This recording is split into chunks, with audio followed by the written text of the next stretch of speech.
Iran, Israel, America ನಡುವಿನ ಯುದ್ಧದ ನಡುವೆಯೇ ಇಂಧನ ಸಾಗಣೆ ಮಾರ್ಗವಾದ ಹೊರ್ಮುಜ್ ಜಲಸಂಧಿ ಬಂದ್ ಆಗಿರುವುದರಿಂದ ತೈಲ ಪೂರೈಕೆಯಲ್ಲಿ ವ್ಯತ್ಯಯ ಉಂಟಾಗಿದೆ. ಅದರ ಪರಿಣಾಮ ಭಾರತದ ಮೇಲೂ ಆಗಿದ್ದು, ರಾಜ್ಯದಾದ್ಯಂತ ಹಲವು ಜಿಲ್ಲೆಗಳಲ್ಲಿ ಎಲ್ಪಿಜಿ ಸಿಲಿಂಡರ್ಗಳ ಪೂರೈಕೆಯಲ್ಲಿ ವ್ಯತ್ಯಯವಾಗಿದೆ. ಇದರಿಂದಾಗಿ ಹೋಟೆಲ್ ಉದ್ಯಮಕ್ಕೂ ಪೆಟ್ಟು ಬೀಳುತ್ತಿದೆ. ಸಾಂಸ್ಕೃತಿಕ ನಗರಿ ಮೈಸೂರಿನಲ್ಲಿ ಎಲ್ಪಿಜಿ ವಾಣಿಜ್ಯ ಸಿಲಿಂಡರ್ಗಳ ಪೂರೈಕೆ ಬಹುತೇಕ ಸ್ಥಗಿತಗೊಂಡಿದ್ದು, ಇದರಿಂದ ಕೈಗಾರಿಕೆಗಳು ಹಾಗೂ ಆತಿಥ್ಯ ವಲಯಕ್ಕೆ ಸಂಕಷ್ಟ ಬಂದೊದಗಿದೆ. ಶಾಲೆಗಳು, ಆಸ್ಪತ್ರೆ, ವಿದ್ಯಾರ್ಥಿ ನಿಲಯಗಳು ಮೊದಲಾದ ಕಡೆಗಳಿಗೆ ತುರ್ತು ಸೇವೆಯಡಿ ಸಿಲಿಂಡರ್ ಪೂರೈಕೆಯಾಗುತ್ತಿದೆ. 19 kg ಕಮರ್ಷಿಯಲ್ ಸಿಲಿಂಡರ್ ಸಂಪೂರ್ಣವಾಗಿ ಇವತ್ತಿನಿಂದ ನಿಲ್ಲಿಸಿದ್ದಾರೆ.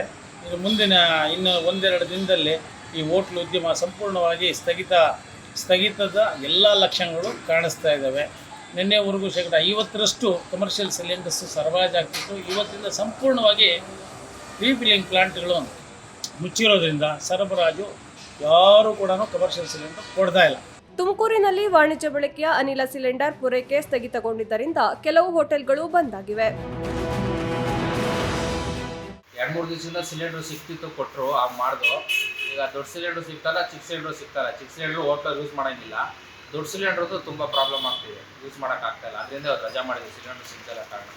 ಇತ್ತ ಉತ್ತರ ಕನ್ನಡ ಜಿಲ್ಲೆಯಲ್ಲಿ ಪೆಟ್ರೋಲ್, ಡೀಸೆಲ್, ಅಡುಗೆ ಅನಿಲ ಸಿಲಿಂಡರ್ಗಳ ಕೊರತೆ ಆಗಿಲ್ಲ. ಆದರೆ ವದಂತಿಗಳಿಂದಾಗಿ ಭಟ್ಕಳ, ದಾಂಡೇಲಿಯಲ್ಲಿ ಪೆಟ್ರೋಲ್, ಡೀಸೆಲ್ ತುಂಬಿಸಿಕೊಳ್ಳಲು ಒಂದೆರಡು ದಿನ ಪೆಟ್ರೋಲ್ ಬಂಕ್ಗಳಲ್ಲಿ ದಟ್ಟಣೆ ಉಂಟಾಗಿತ್ತು. ಇನ್ನು ಕೊಡಗು, ಉಡುಪಿ, ಮಂಗಳೂರು, ಹಾಸನ, ಹುಬ್ಬಳ್ಳಿ, ಗದಗದಲ್ಲೂ ವಾಣಿಜ್ಯ ಬಳಕೆ ಅನಿಲ ಸಿಲಿಂಡರ್ ಪೂರೈಕೆ ಸ್ಥಗಿತಗೊಂಡಿದೆ. ಇದೇ ಪರಿಸ್ಥಿತಿ ಮುಂದುವರೆದರೆ 2 ದಿನದಲ್ಲಿ ಹೋಟೆಲ್ಗಳನ್ನು ಬಂದ್ ಮಾಡುವ ಸ್ಥಿತಿ ಇದೆ ಎನ್ನುತ್ತಾರೆ ಹೋಟೆಲ್ ಮಾಲೀಕರು. ಇವತ್ತಿನ ಪರಿಸ್ಥಿತಿ ನೋಡಿದಾಗ ಇವತ್ತು ಮಧ್ಯಾಹ್ನ ತನಕ ಒಂದಷ್ಟು 35% ಹೋಟೆಲ್ಗಳು ಬಂದ್ ಆಗ್ತವೆ. ಇನ್ನು 2 ದಿನದಲ್ಲಿ ಪೂರ್ಣ 90% ಹೋಟೆಲ್ಗಳು ಬಂದ್ ಆಗುವಂತ ಎಲ್ಲ ಲಕ್ಷಣಗಳು ಕಾಣ್ತಾ ಇದೆ. ಕೇಂದ್ರ ಸರ್ಕಾರದವರೇ ಇದನ್ನ ಸಂಪೂರ್ಣವಾಗಿ ನಿರ್ಣಯ ಮತ್ತು ನಿಯಂತ್ರಣದಲ್ಲಿ ಇರುವುದರಿಂದ ಅದು ನಮಗೆ ಸಂಬಂಧ ಇಲ್ಲ ಅನ್ನುವಂತ ರಾಜ್ಯ ಸರ್ಕಾರದ ಹೇಳಿಕೆ ನಮ್ಮ ರಾಜ್ಯ ಸಂಘದ ಜೊತೆ ಮಾತುಕತೆ ಮಾಡಿದಾಗ ಅದು ಗಮನಕ್ಕೆ ಬಂತು. ಗ್ಯಾಸ್ ಸಿಗ್ತಾ ಇಲ್ಲ ಸರ್. ಈಗ ಕೇಳಿದರೆ ಬರ್ತದೆ ಅಂತ ಹೇಳ್ತಾರೆ. ಸ್ಟಾಪ್ ಮಾಡಿದ್ದಾರೆ ಕಂಪ್ಲೀಟ್. ಈಗ ಕಮರ್ಷಿಯಲ್ ಕಾಲ್ ಮಾಡಿದರೆ ಸಿಗ್ತಾನೇ ಇಲ್ಲ. ಈಗ ನಮಗೊಂದು 2 ದಿನ ಯೂಸ್ ಮಾಡ್ಬೋದು, ಮತ್ತು ಗ್ಯಾಸೇ ಇಲ್ಲ. ಈಗ ಏನು ಮಾಡೋದಂತ ಗೊತ್ತಾಗ್ತಾ ಇಲ್ಲ. ಇನ್ನೊಂದೆಡೆ ಚಿಕ್ಕಬಳ್ಳಾಪುರದಲ್ಲಿ ಎಲ್ಪಿಜಿ ದರ ಹೆಚ್ಚಳ ಖಂಡಿಸಿ ಆಟೋ ಚಾಲಕರು ಪ್ರತಿಭಟನೆ ನಡೆಸಿದ್ದಾರೆ. ಬಂಕ್ಗಳ ಎದುರು ತಾತ್ಕಾಲಿಕವಾಗಿ ಎಲ್ಪಿಜಿ ಕೊರತೆ ಉಂಟಾಗಿದೆ ಎಂದು ಸೂಚನಾ ಫಲಕಗಳನ್ನು ಅಳವಡಿಸಲಾಗಿದೆ. ರಾಮನಗರದಲ್ಲೂ ಇದೇ ಪರಿಸ್ಥಿತಿ ಇದೆ. ಗೃಹ ಬಳಕೆಯ ಸಿಲಿಂಡರ್ಗಳನ್ನು ಮಾತ್ರ ಪೂರೈಕೆ ಮಾಡಲಾಗುತ್ತಿದೆ. ಆದರೆ ಅಡುಗೆ ಅನಿಲ ಸಿಲಿಂಡರ್ ಕೊರತೆಯಾಗಿದೆ ಎಂಬ ಸುದ್ದಿಯ ಬೆನ್ನಲ್ಲೇ ಬುಕಿಂಗ್ ಮಾಡುವವರ ಸಂಖ್ಯೆ ಹೆಚ್ಚಾಗಿದೆ. ಇದರಿಂದಾಗಿ ಗೃಹ ಬಳಕೆ ಸಿಲಿಂಡರ್ಗಳ ಪೂರೈಕೆ ಹಿಂದಿಗಿಂತ 5-6 ದಿನ ವಿಳಂಬವಾಗುತ್ತಿದೆ.